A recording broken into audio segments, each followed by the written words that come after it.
Hello, YouTube. Waiting on you guys to come on in for a moment.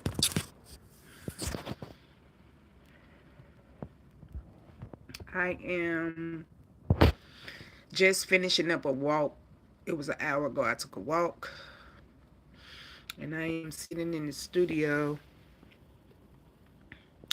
And I wanted to go over some things. Let me pull up the screen.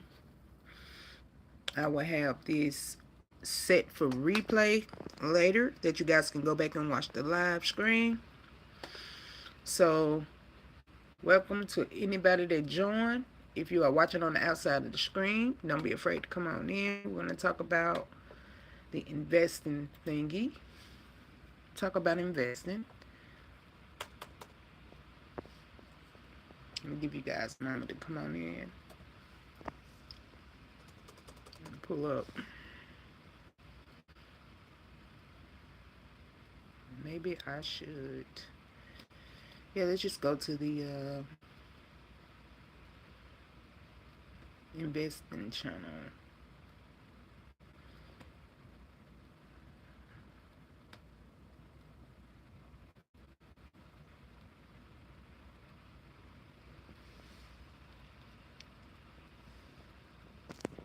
If you are joining me, let me know where you are watching from. And I would like to say this. I am not a financial advisor. Anything that I share with you all today and every time I come on here to do a video or drop a video, it's only for educational purposes only. Do your own due diligence of research. I cannot tell you when to buy, sell, or hold. Do your own due diligence of research. It's my first time ever getting on live this late in the evening. It is currently 6:37 p.m. Central Standard Time.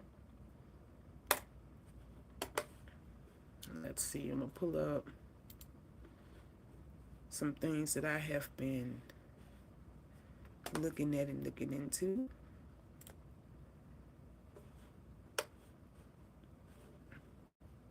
Whenever I can get the screen to act right on my end.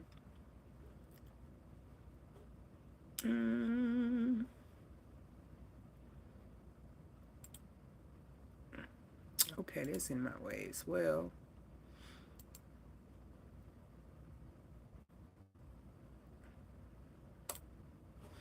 Okay, so for starters, I would like to get started. You guys can always go back and rewatch the replay of the live screen. First and foremost, my name is Arian Brown, going by Air Credit Up. Thanks for tuning in. Whenever you join in, I am here to go over the things that I usually would discuss on this page, this channel of mine, entitled Air Credit Up. And for starters, before we even think about investing, you want to first set aside $1,000 of that emergency fund. Set that emergency fund aside for a rainy day. It is always going to rain. Hey, thanks for joining the live. I have 2 viewers so far. Leave where you're dropping from. Leave where you're watching from in the comment section below. Okay, after you set that emergency fund aside of $1,000, you then want to start minimizing and lowering your debt, all while gaining the information and knowledge about investing. Once you do those things, always pay yourself first. Every paycheck you get, pay yourself first.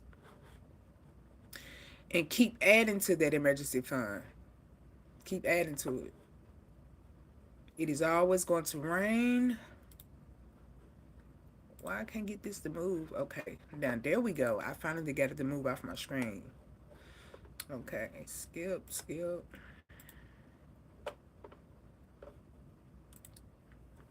I am in front of my desktop computer.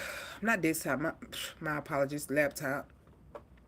And we're going to be talking about the things that I normally discuss on this channel. Once again, leave a thumbs up. Let me know where you're watching from. Thanks for joining me. Yep, get that emergency fund set aside of $1,000. Then start minimizing and lowering your debt, pay off debt.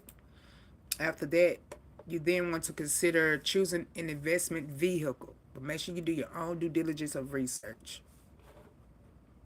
Once you do your research and things of that nature and you get comfortable, whichever platform that you choose, hey, how are you? Whichever platform that you choose, you want to keep learning about that platform.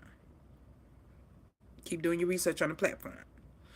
If you find that you are able to navigate around the platform, you be like, hey, I feel like this is a good thing for me to get into, to start trying to learn to invest, I would do that.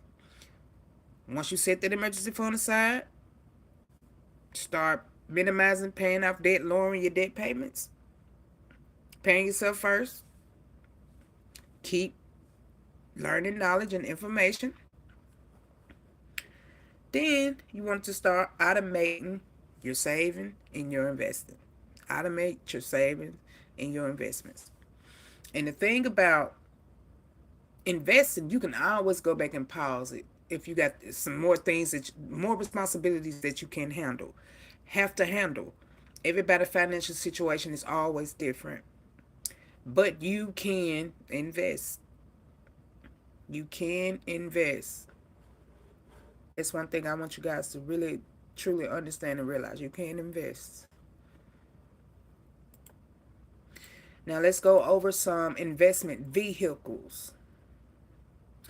They have the stock market.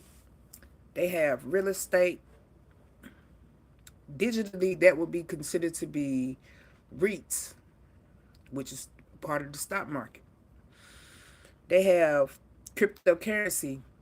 It's more so for the people that like to trade, trade in the market. Like they're actually doing the trading themselves. If you have this skill, that's good.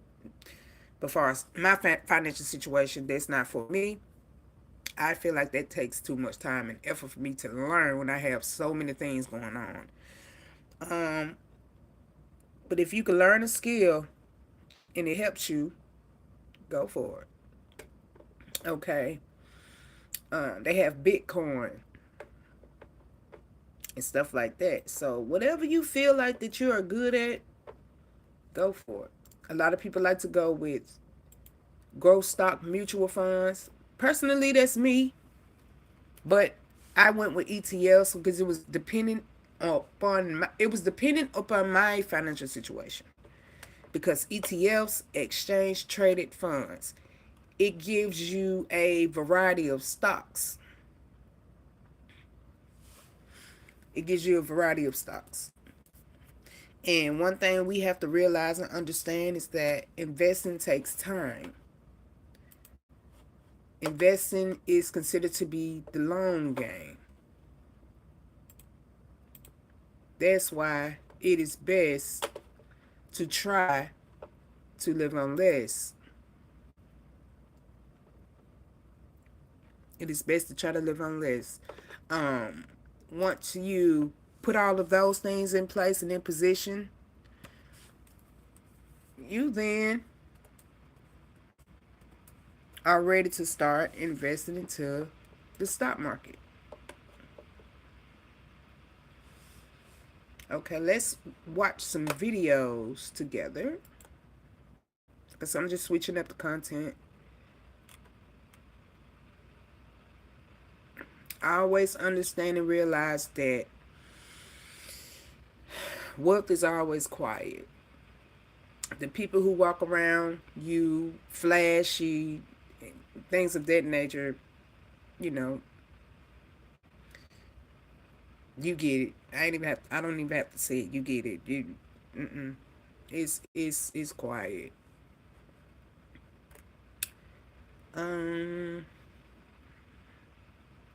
Let's check this video out. Some of it at least. Let's turn on the speaker. I'm just trying to switch up the content. Assured that we're taking care of all the details of the packaging process. Okay. From getting you the right package to planning your inventory. Like I said, I love these little AI videos and stuff like that.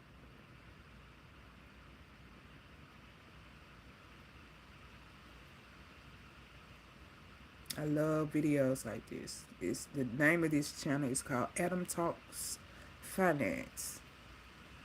You're scrolling through social media and you see another post about someone retiring early on dividend income. They're sipping coffee on a beach somewhere while their portfolio pays all their bills.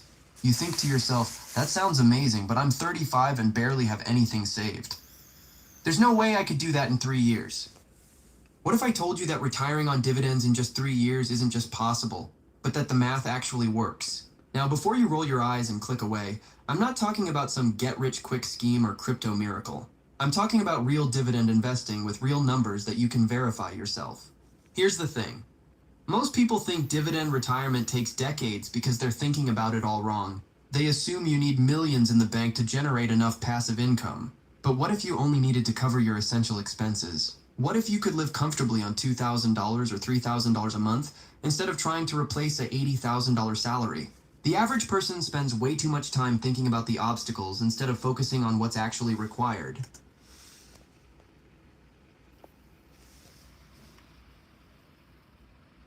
This is low income. You can invest. Long story short, let's get back to it. They get overwhelmed by the big numbers and never start. But here's what most financial advisors won't tell you. The 3-year dividend retirement strategy isn't about accumulating massive wealth. It's about being strategic with your expenses and aggressive with your investing approach. If you're interested in learning how this unconventional path could work for you, make sure to subscribe to the channel and hit the like button if this information helps you out. I'm going to break down the exact math, show you the portfolio strategy, and explain why 3 years might be more realistic than you think. Now here's the real question. How much money do you actually need to retire on dividends? Most retirement calculators will tell you to multiply your annual expenses by 25. So if you spend $60,000 a year, you'd need $1.5 million. That's the traditional approach, and it's exactly why people think dividend retirement is impossible in 3 years. But here's where things get interesting. What if we flip the script entirely? Instead of trying to replace your current lifestyle, what if you designed a retirement lifestyle first and then built the portfolio to match it? Your current expenses probably include a mortgage or high rent, car payments, expensive insurance, commuting costs, work clothes, eating out because you're too tired to cook, and dozens of other expenses tied to your working life. But what if you could eliminate most of those costs? Let's say you move to a lower cost area where you could buy a small house outright for $150,000. No mortgage payment. You buy a reliable used car with cash. No car payment. That is the key step right there. If you have a car that can be fixed or repaired, do that. And we all have done it before. Ooh, this gonna bother me. But yeah, it is always good to buy a used vehicle. Depending on your daily commutes, some people just use their vehicles to go to work. Some people do have to go out of town. But just driving something that gets you to and fro, basically point A to point B. And sometimes even C, long as you taking care of the maintenance that is required to keep that car on the road. Point blank period. Paid off sounds way better than brand new. Let's get back to it. You grow some of your own food and cook most meals at home. You cancel subscriptions you don't really need. Suddenly your monthly expenses drop to maybe $2,500 or $3,000 instead of $5,000 or $6,000. Tubi is free. YouTube is free. Let's get back to it. Here's the math that changes everything. To generate $3,000 per month in dividend income, you need a portfolio that pays $36,000 annually.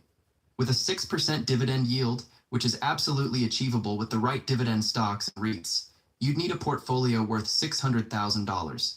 Now, $600,000 still sounds like a lot, but it's not $1.5 million. And here's where the 3-year timeline becomes realistic. You don't need to save $600,000 from scratch. You need to build a portfolio worth $600,000, and there's a huge difference. The secret is leverage and aggressive growth strategies. I'm talking about using margin responsibly, focusing on high-yield dividend stocks that also have growth potential, and reinvesting every single dividend payment back into more shares. When you combine a high savings rate with strategic leverage and compounding growth, you can accelerate your timeline dramatically. Let's say you can save $50,000 per year through a combination of side hustles, cutting expenses, and maybe selling some assets. That's about $4,200 per month, which is aggressive but not impossible if you're serious about this goal. With the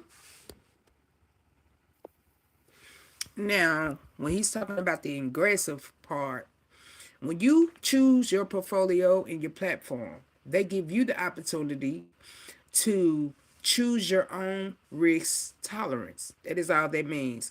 Some people like to go aggressive, some people like to go moderate, some some people like to go low risk level, depending on your financial situation. Meaning that whatever you have to do after taking care of your four walls, which is food, like gas and water, transportation, and rent.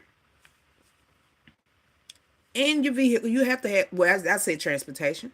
So you are able to choose that. It's not based upon nobody else financial situation, only yours. Let's continue watching. right dividend growth stocks averaging 8 to 10% total returns plus reinvested dividends, your money compounds much faster than traditional savings approaches. But here's the part that will blow your mind. You don't even need to hit $600,000 to start living off dividends. You could begin transitioning to part-time work once your portfolio generates $1,500 or $2,000 per month. That reduces the pressure on your portfolio while still moving you toward full financial independence. The truth is, most people never run these numbers because they assume it's impossible. But when you break down the actual requirements and get strategic about both earning and spending, the 3-year dividend retirement starts looking less like a fantasy and more like a very achievable goal. Now let's address the biggest obstacle to the 3-year plan. Where exactly are you supposed to get $50,000 per year to invest? Because let's be honest, if you had an extra $4,200 every month lying around, you probably wouldn't be watching videos about retiring in 3 years. Are you wasting your advertising dollars on people who may not be your target audience? Well, we have a solution you need. Geotargeting Skip the technology ad. known as geofencing marketing. Unlike conventional advertising, geofencing advertising. Most people miss this. The capital problem isn't really about your current income. It's about the gap between what you earn and what you keep. The average person making $75,000 per year might only save $5,000 annually because they've let their expenses expand to match their income. But someone making $45,000 who's laser focused on their goal might save $25,000 by being strategic about every dollar. Your current lifestyle is costing you your freedom. Every subscription you don't use, every meal you order instead of cooking, every upgrade you don't really need is pushing your retirement timeline further into the future.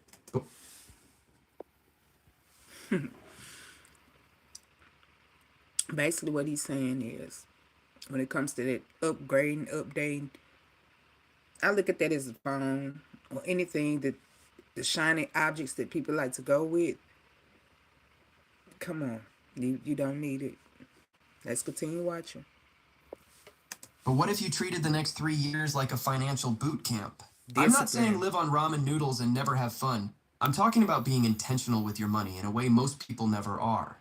You cancel the gym membership and work out at home. You drive your current car for 3 more years instead of upgrading. You move to a cheaper apartment or get roommates. You meal prep on Sundays instead of buying lunch every day. But here's where it gets really interesting. The capital problem isn't just about cutting expenses. It's about dramatically increasing your earning potential during these 3 years. This isn't the time to coast at your day job. This is the time to get aggressive about promotions, side hustles, and creating multiple income streams.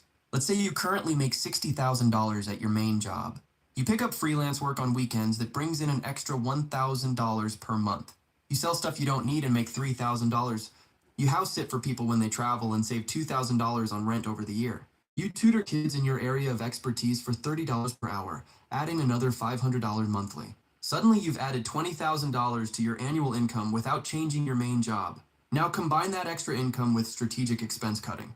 You save $800 per month by moving to a smaller place. You save $400 per month by cooking at home and meal prepping. You save $300 per month by canceling subscriptions and being smarter about entertainment. That's another $18,000 in annual savings. We're talking about finding an extra $38,000 per year through a combination of earning more and spending less. Add that to whatever you're currently saving and hit Earning more and spending less, meaning never spend more than you make, in a nutshell. So I can see now that this 6 o'clock hour is not really catching the traffic like my normal times, which will be in the morning and at 3 p.m. So we're going to watch a few more minutes of this video, maybe to 25 minutes, and then we're going to get out of here. We're going to wrap it up. $1,000 annually becomes much more realistic. But here's the part that really accelerates the timeline. You don't just save this money in a regular savings account. You immediately invest it in dividend-paying assets that start generating returns. So your $50,000 investment in year one might generate $3,000 in dividends that get reinvested. Your portfolio is growing from both your contributions and the compound returns. The capital problem is real, but it's not insurmountable. It requires treating these 3 years like the most important financial period of your life. Every dollar you can redirect toward investments is a dollar that starts working for you immediately. And when you're focused on a specific timeline with a specific goal, you'd be amazed at how creative you can get with finding that money. Now let's talk about one of the biggest mistakes people make when they get serious about dividend investing. They see a stock paying 8% or 10% dividends and think they've found the holy grail. Higher yield means more income, right? Not so fast. Here's what happens when you chase high dividend yields without understanding the underlying business. You end up with companies that are paying unsustainable dividends, often because their stock price has crashed or their business is declining. That 12% yield might look attractive, but if the company cuts the dividend next quarter, you're left with a worthless investment and no income. If a company is paying a 10% dividend yield when most solid companies pay 3-4%, there's usually a reason. Either the market thinks the dividend is about to be cut, or the company is in financial trouble. It's like seeing a house priced 50% below market value. Sure, it might be a great deal, but there's probably something seriously wrong with it. The yield trap catches people because they focus on the immediate income instead of the long-term sustainability. They see that high yield and imagine how much monthly income it would generate, but they don't research whether the company can actually afford to keep paying that dividend. Here's a better approach. Look for companies with dividend yields between 3% and 6% that have a history of consistently growing their dividends over time. A company that pays a 4% yield but increases that dividend by 8% annually is going to crush a company that pays 8% but never increases the payout. Let's say you invest $10,000 in a stock with a 4% yield that grows its dividend by 8% per year. In year one, you earn $400 in dividends. But by year 5, that same investment is paying you $588 annually because the dividend kept growing. By year 10, you're earning $863 per year from that same $10,000 investment. Compare that to a high-yield trap stock that pays 8% but never grows. You earn $800 in year 1, but you're still earning $800 in year 10. Plus, there's a good chance that unsustainable 8% dividend gets cut along the way, leaving you with even less income. The math is clear. Sustainable dividend growth beats high yields every time. Companies like Johnson & Johnson, Coca-Cola, and Procter & Gamble might not offer the sexiest yields, but they've been increasing their dividends for decades. That consistency in growth is what builds real wealth over time. So when you're building your 3-year dividend portfolio, resist the temptation to chase those double-digit yields. Focus on quality companies with sustainable business models and growing dividend payments. Your future self will thank you when you're collecting reliable income instead of dealing with dividend cuts and declining stock values. All right, so you understand the math and you've avoided the yield traps. Now let's talk about the actual strategy that makes 3-year dividend retirement possible. This isn't about getting lucky with one stock pick or timing the market perfectly. It's about following 5 specific pillars that work together to accelerate your path to financial independence. Pillar number 1 is aggressive income optimization. I'm not talking about just getting a raise at your current job, though that helps. I'm talking about treating your earning potential like a business that needs to grow by 30% or more each year. You negotiate that promotion you've been putting off. You start freelancing in your spare time. You create a side business around a skill you already have. But here's the key. Every extra dollar you earn has a specific job. It goes directly into dividend investments, not into lifestyle inflation. Most people get a raise and immediately upgrade their apartment or buy a nicer car. You're going to do the opposite. You're going to live like you never got that raise and invest the difference. Pillar number 2 is expense optimization, but not in the way most people think. You're not cutting out coffee and hoping to save your way to retirement. You're making strategic decisions that reduce your fixed costs permanently. You move closer to work to eliminate commuting costs. You buy a reliable used car with cash instead of financing something newer. You learn to cook meals you actually enjoy instead of ordering takeout. The goal isn't to live like a monk for 3 years. The goal is to prove to yourself that you can live comfortably on much less than you currently spend. So yeah, thanks for joining, Air Creditors. Those who are going to see the replay, take some of the things into consideration. I'm going to continue these type of videos in the studio. And we're going to get out of here. Air Credit Up is now signing out. Make sure that you comment, rate, and subscribe. Like the video. Yeah. Have a good day. But good night.